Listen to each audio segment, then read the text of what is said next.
आप देख रहे हैं हमारा खास प्रोग्राम अहम बात।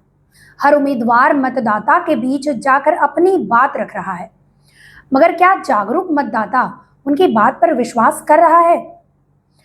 आज हमारे साथ जुड़ी है वो खास शख्सियत जो आपके क्षेत्र का प्रतिनिधित्व कर आपकी समस्या का हल करने का दावा करते हैं। क्या है इनकी भविष्य की रणनीति? कैसे होगा आपके क्षेत्र का विकास? ऐसे ही कुछ सवालों का जवाब जानने के लिए हमने उनसे बात की। तो पेश है अहम बात।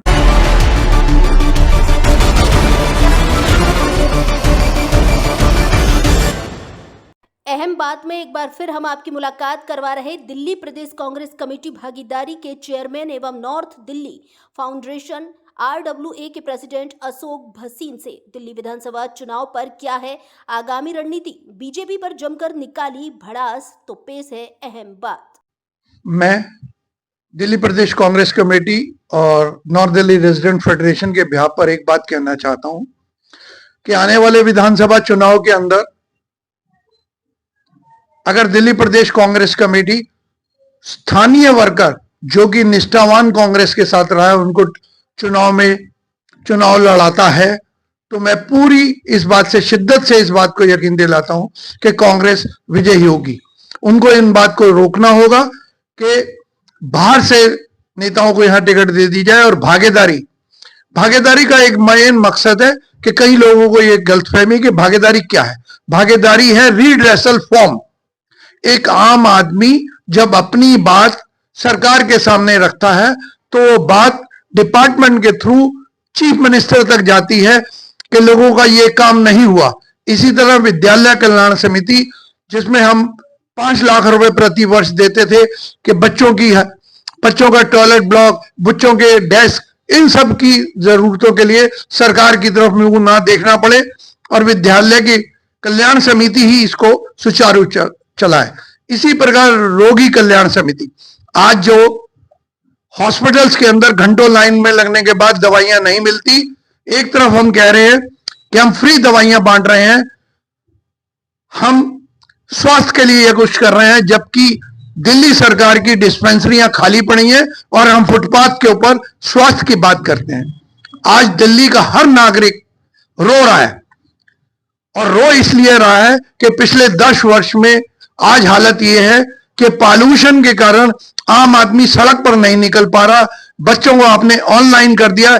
एक तरफ हम कह रहे हैं कि ऑनलाइन में जो मोबाइल से बच्चों को कम से कम प्रयोग करे, और दूसरी तरफ हम ऑनलाइन कर रहे हैं। लेकिन यहां एक बहुत बड़ा प्रश्न यह है कि अगर माता पिता सर्विस क्लास हैं तो बच्चे को ऑनलाइन क्लास के लिए क्या अपनी नौकरी छोड़ के घर से कराएंगे? दिल्ली की पूरी सड़कें टूटी पड़ी हैं, मिट्टी उड़ रही है, जमुना कूड़े से भरी पड़ी है, गंदा पानी है। कोई भी कार्य ऐसा नहीं है जो दिल्ली सरकार कर रही हो, एक कार्य के अलावा कि अखबारों को खरीद के अपनी मनचाही स्टेटमेंट अखबारों में छपवाए। इसके अतिरिक्त जमीन पर अगर कुछ हो रहा है तो बताइए। जो 1000 पेंशन की बात है, पार्लियामेंट इलेक्शन में हुआ, फॉर्म अब भरे जा रहे हैं। दिल्ली में 2,32,334 लोग पेंशन के लिए अवेलेबल है और 80,000 को पेंशन दे रहे हैं। और वो भी किस तरह से कि अपने वर्कर को पहले ये बता के कि आज रात 12 बजे हम लॉन्चिंग कर रहे हैं और आप फॉर्म भर दीजिए। कॉमन मैन क्या मोबाइल पर बैठा है या उसके पास अवेलेबल है लैपटॉप कि वो आपके फॉर्म भरेगा? केजरीवाल साहब, आपका कैरेक्टर तो 1987 में जब आप 2.5 महीने जेल में रहे तभी सबको क्लियर है। आप अपने मुंह से नहीं बोलेंगे तो आने वाले समय में हम चुनाव में आपसे ये पूछेंगे कि आपकी FIR क्या कह रही है। सवाल इस बात का नहीं है, सवाल इस बात का है कि कितना झूठ बोलोगे। आज दिल्ली के ऊपर 9,000 करोड़ का कर्ज है, कौन भुगतेगा? और पिछले 10 साल में आपने क्या दिया? दूसरी तरफ हम बड़े खुले दिल से कहते हैं कि कांग्रेस 400 यूनिट बिजली आपको देगी, हर विधानसभा के अंदर 24 घंटे चलने वाला स्वास्थ्य केंद्र देगी ताकि हॉस्पिटलों में प्रेशर कम हो, सड़कों को शीला सरकार की तरह एक बारी दोबारा बनाएगी, कोई मिट्टी धूल और पॉल्यूशन पर जो हरी भरी दिल्ली का अवार्ड, अंतरराष्ट्रीय अवार्ड शीला जी को 2009 में मिला था, वो एक बार फिर 2025 में मिले। इसके लिए आपको दिल्ली के अंदर कांग्रेस को विजयी बनाना होगा। और आपके साथ साथ एक प्रश्न और भी है बीजेपी। मेरा यह सवाल है कि अप्रैल से 7 मेंबर पार्लियामेंट बीजेपी की हैं, हमें यह बताएं कि उन्होंने पॉल्यूशन के लिए, दिल्ली की सड़कों के लिए, गंदे पानी के लिए क्या पार्टिसिपेशन करा सिवाय अखबारों में फोटो छपवाने के अतिरिक्त।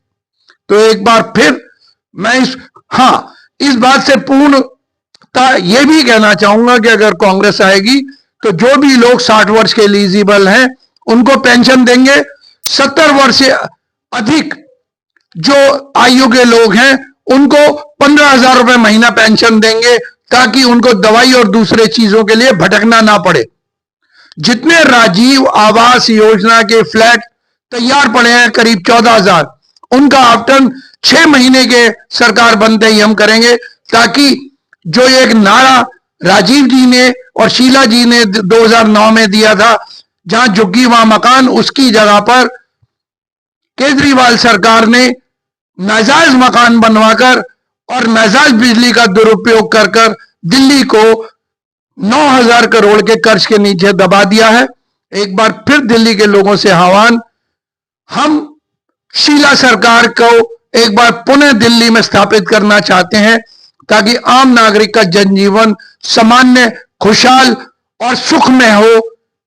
आपसे अपील, फरवरी में विधानसभा चुनाव में कांग्रेस को स्थानीय वर्कर जहां जहां से चुनाव लड़ रहा है उनको विजय बनाएं, ताकि कल को जब आपको उनके पास जाना पड़े तो आप उनको पहचानते हो, उनके घर के नजदीक जाके अपना काम करा सके। धन्यवाद।